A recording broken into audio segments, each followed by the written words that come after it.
شروع اللہ کا نام لے کر جو بڑا مہربان نہایت رحم والا ہے۔ اے نبی، مجاہد لوگ تم سے غنیمت کے مال کے بارے میں دریافت کرتے ہیں کہ کیا حکم ہے۔ کہہ دو کہ غنیمت اللہ اور اس کے رسول کا مال ہے، تو اللہ سے ڈرو اور آپس میں صلح رکھو، اور اگر ایمان رکھتے ہو تو اللہ اور اس کے رسول کے حکم پر چلو۔ مومن تو وہ ہیں کہ جب اللہ کا ذکر کیا جاتا ہے تو ان کے دل ڈر جاتے ہیں، اور جب انہیں اس کی آیتیں پڑھ کر سنائی جاتی ہیں تو ان کا ایمان اور بڑھ جاتا ہے، اور وہ اپنے پروردگار پر بھروسہ رکھتے ہیں۔ اور وہ جو نماز قائم کرتے ہیں اور جو مال ہم نے ان کو دیا ہے اس میں سے نیک کاموں میں خرچ کرتے ہیں، یہی سچے مومن ہیں، اور ان کے لیے ان کے پروردگار کے ہاں بڑے بڑے درجے ہیں اور بخشش اور عزت کی روزی ہے۔ ان لوگوں کو اپنے گھروں سے اسی طرح نکلنا چاہیے تھا جس طرح تمہارے پروردگار نے تم کو تدبیر کے ساتھ اپنے گھر سے نکالا۔ اور اس وقت مومنوں کی ایک جماعت ناخوش تھی، وہ لوگ حق بات میں اس کے ظاہر ہونے کے بعد تم سے جھگڑنے لگے، گویا موت کی طرف ہانکے جاتے ہیں اور اسے دیکھ رہے۔ اور اس وقت کو یاد کرو جب اللہ تم سے وعدہ کرتا تھا کہ ابو سفیان اور ابو جہل کے دو گروہوں میں سے ایک گروہ تمہارے لیے مغلوب ہو جائے گا، اور تم چاہتے تھے کہ جو قافلہ بے شان و شوکت یعنی بے ہتھیار ہے وہ تمہارے ہاتھ آ جائے، اور اللہ چاہتا تھا کہ اپنے فرمان سے حق کو قائم رکھے اور کافروں کی جڑ کاٹ دے، تاکہ سچ کو سچ اور جھوٹ کو جھوٹ کر دے، گو مشرک ناخوش ہی ہوں۔ جب تم لوگ اپنے پروردگار سے فریاد کرتے تھے تو اس نے تمہاری دعا قبول کر لی، اور فرمایا کہ تسلی رکھو، ہم 1000 فرشتوں سے جو ایک دوسرے کے پیچھے آتے جائیں گے تمہاری مدد کریں گے۔ اور اس مدد کو اللہ نے محض بشارت بنایا تھا کہ تمہارے دل اس سے اطمینان حاصل کریں، اور مدد تو اللہ ہی کی طرف سے ہے، بے شک اللہ غالب ہے، حکمت والا ہے۔ جب اس نے تمہاری تسکین کے لیے اپنی طرف سے تمہیں نیند کی چادر اڑا دی اور تم پر آسمان سے پانی برسا دیا تاکہ تم کو اس سے نہلا کر پاک کر دے اور شیطانی نجاست کو تم سے دور کر دے، اور اس لیے بھی کہ تمہارے دلوں کو مضبوط کر دے اور اس سے تمہارے پاؤں جمائے رکھے۔ جب تمہارا پروردگار فرشتوں کو ارشاد فرماتا تھا کہ میں تمہارے ساتھ ہوں، تم مومنوں کو تسلی دو کہ ثابت قدم رہیں، میں ابھی کافروں کے دلوں میں رعب و ہیبت ڈالے دیتا ہوں، سو ان کی گردنیں اڑا دو اور ان کی پور پور توڑ دو۔ یہ سزا اس لیے دی گئی کہ انہوں نے اللہ اور اس کے رسول کی مخالفت کی، اور جو شخص اللہ اور اس کے رسول کی مخالفت کرتا ہے تو اللہ بھی سخت عذاب دینے والا ہے۔ یہ مزہ تو یہاں چکھو، اور یہ سمجھ لو کہ کافروں کے لیے آخرت میں دوزخ کا عذاب بھی تیار ہے۔ اے اہل ایمان، جب میدان جنگ میں کفار سے تمہارا مقابلہ ہو تو ان سے پیٹھ نہ پھیرنا، اور جو شخص جنگ کے روز اس صورت کے سوا کہ لڑائی کے لیے کنارے کنارے چلے یعنی حکمت عملی سے دشمن کو مارے یا اپنی فوج میں جا ملنا چاہے،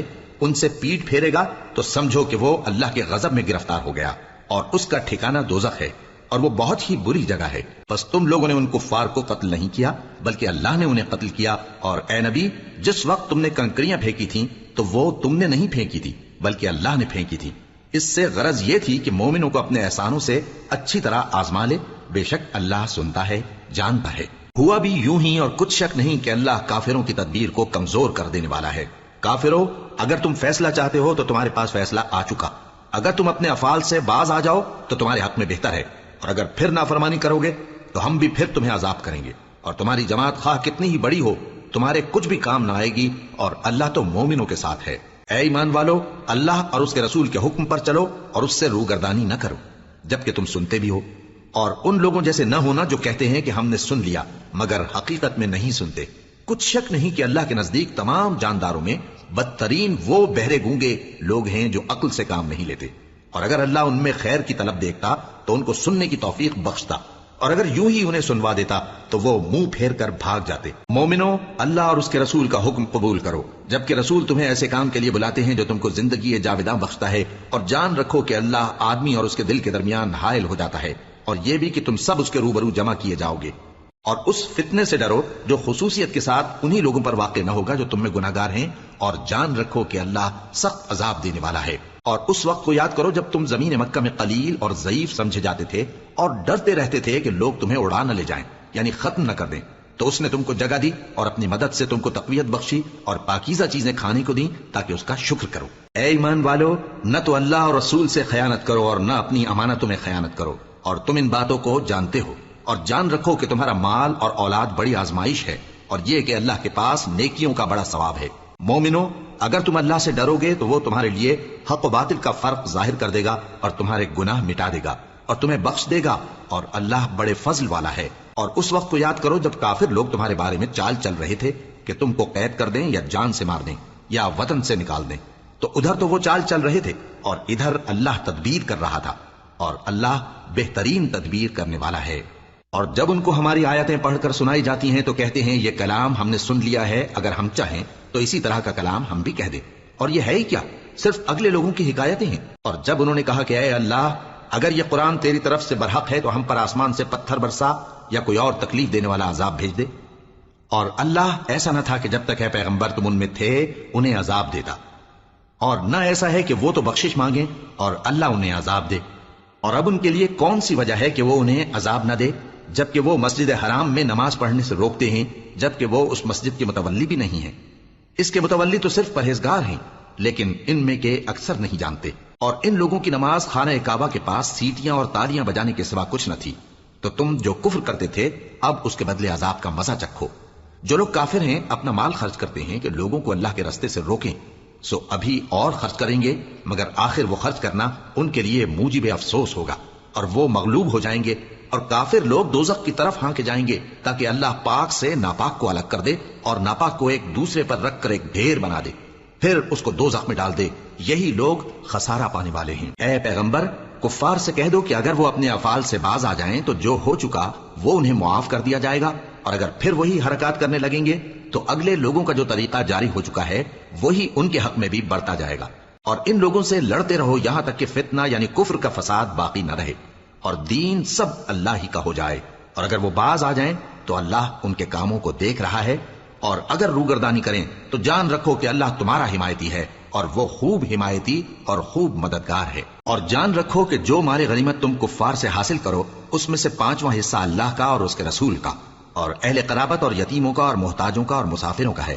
اگر تم اللہ پر اور اس نصرت پر ایمان رکھتے ہو جو حق و باطل میں فرق کرنے کے دن یعنی جنگ بدر میں جس دن دونوں فوجوں میں مٹ بھیڑ ہو گئی تھی ہم نے اپنے محبوب بندے محمد صلی اللہ علیہ وآلہ وسلم پر نازل فرمائی، اور اللہ ہر چیز پر قادر ہے۔ جس وقت تم مدینے سے قریب کے ناکے پر تھے اور کافر دور کے ناکے پر، اور قافلہ تم سے نیچے اتر گیا تھا، اور اگر تم جنگ کے لیے آپس میں قرارداد کر لیتے تو وقت معین پر جمع ہونے میں تقدیم و تاخیر ہو جاتی، لیکن اللہ کو منظور تھا کہ جو کام ہو کر رہنے والا تھا اسے کر ہی ڈالے، تاکہ جو مرے بصیرت پر یعنی یقین جان کر مرے، اور جو جیتا رہے وہ بھی بصیرت پر یعنی حق پہچان کر جیتا رہے۔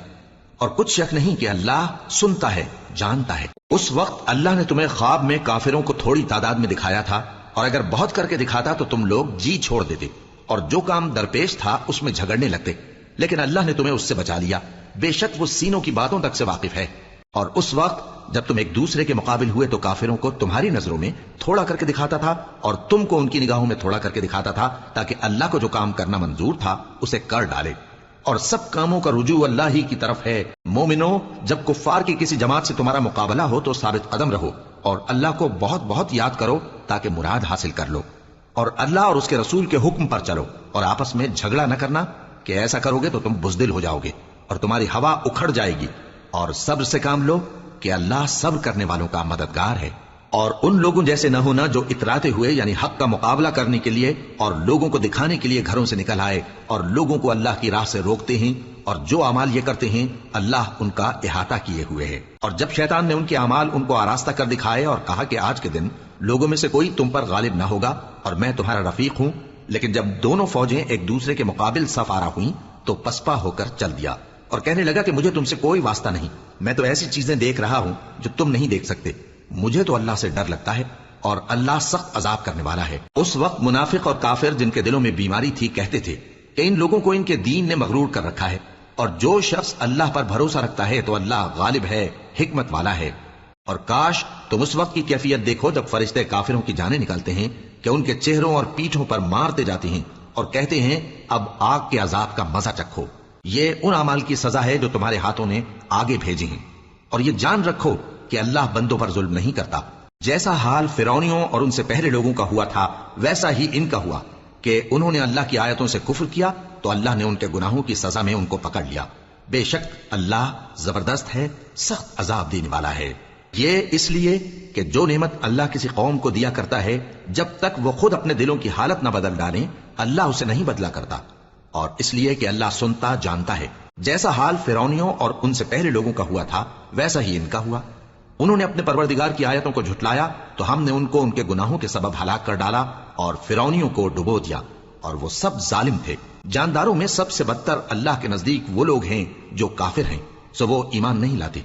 جن لوگوں سے تم نے صلح کا عہد کیا ہے پھر وہ ہر بار اپنے عہد کو توڑ ڈالتے ہیں اور اللہ سے نہیں ڈرتے، اگر تم ان کو لڑائی میں پاؤ تو انہیں ایسی سزا دو کہ جو لوگ ان کے پس پشت ہوں وہ ان کو دیکھ کر بھاگ جائیں۔ عجب نہیں کہ ان کو اس سے عبرت ہو۔ اور اگر تم کو کسی قوم سے دغابازی کا خوف ہو تو ان کا عہد انہی کی طرف پھینک دو کہ اس طرح تم سب برابر ہو جاؤ۔ کچھ شک نہیں کہ اللہ دغابازوں کو دوست نہیں رکھتا، اور کافر یہ خیال ہرگز نہ کریں کہ وہ آگے نکل گئے ہیں، وہ ہمیں عاجز نہیں کر سکتے۔ اور جہاں تک ہو سکے فوج کی جمعیت کے زور سے اور گھوڑوں کے تیار رکھنے سے ان کے مقابلے کے لیے مستعد رہو کہ اس سے اللہ کے دشمنوں اور تمہارے دشمنوں اور ان کے سوا اور لوگوں پر جن کو تم نہیں جانتے اور اللہ جانتا ہے ہیبت بیٹھی رہے گی، اور تم جو کچھ اللہ کی راہ میں خرچ کرو گے اس کا ثواب تم کو پورا پورا دیا جائے گا اور تمہارا ذرا نقصان نہ کیا جائے گا۔ اور اگر یہ لوگ صلح کی طرف مائل ہوں تو تم بھی اس کی طرف مائل ہو جاؤ، اور اللہ پر بھروسہ رکھو، کچھ شک نہیں کہ وہ سب کچھ سنتا ہے جانتا ہے۔ اور اگر یہ چاہیں کہ تم کو فریب دیں تو اللہ تمہیں کفایت کرے گا، وہی تو ہے جس نے تم کو اپنی مدد سے اور مسلمانوں کی جمعیت سے تقویت بخشی اور ان کے دلوں میں الفت پیدا کر دی، اور اگر تم دنیا بھر کی دولت خرچ کرتے تب بھی ان کے دلوں میں الفت پیدا نہ کر سکتے، مگر اللہ ہی نے ان میں الفت ڈال دی، بے شک وہ زبردست ہے، حکمت والا ہے۔ اے نبی، اللہ تم کو اور مومنوں کو جو تمہارے پیرو ہیں کافی ہے۔ اے نبی، مسلمانوں کو جہاد کی ترغیب دو۔ اگر تم میں 20 آدمی ثابت قدم رہنے والے ہوں گے تو 200 کافروں پر غالب رہیں گے، اور اگر 100 ایسے ہوں گے تو 1000 پر غالب رہیں گے، اس لیے کہ کافر ایسے لوگ ہیں کہ کچھ بھی سمجھ نہیں رکھتے۔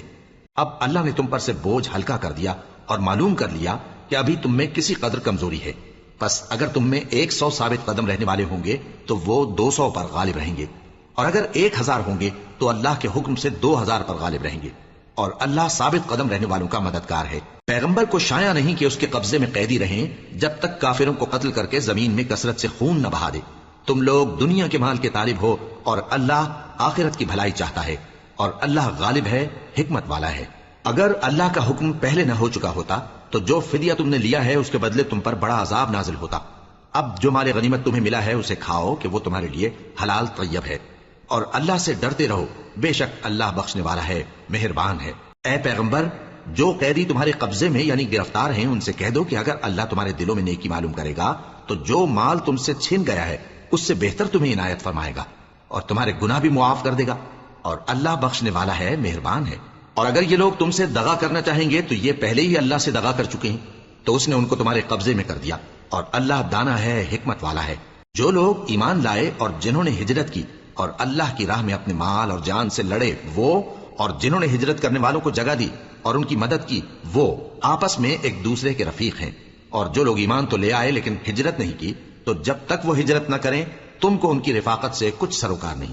اور اگر وہ تم سے دین کے معاملات میں مدد طلب کریں تو تم کو مدد کرنی لازم ہے، مگر ان لوگوں کے مقابلے میں کہ تم میں اور ان میں صلح کا عہد ہو مدد نہیں کرنی چاہیے، اور اللہ تمہارے سب کاموں کو دیکھ رہا ہے۔ اور جو لوگ کافر ہیں وہ بھی ایک دوسرے کے رفیق ہیں۔ تو مومنو، اگر تم یہ کام نہ کرو گے تو ملک میں فتنہ برپا ہو جائے گا اور بڑا فساد مچے گا۔ اور جو لوگ ایمان لائے اور وطن سے ہجرت کر گئے اور اللہ کی راہ میں جہاد کرتے رہے، اور جنہوں نے ہجرت کرنے والوں کو جگہ دی اور ان کی مدد کی، یہی لوگ سچے مسلمان ہیں۔ ان کے لیے اللہ کے ہاں بخشش اور عزت کی روزی ہے۔ اور جو لوگ بعد میں ایمان لائے اور وطن سے ہجرت کر گئے اور تمہارے ساتھ ہو کر جہاد کرتے رہے، وہ بھی تمہیں میں سے ہیں۔ اور رشتہ دار اللہ کے حکم کی روح سے ایک دوسرے کے زیادہ حقدار ہیں، کچھ شک نہیں کہ اللہ ہر چیز سے واقف ہے۔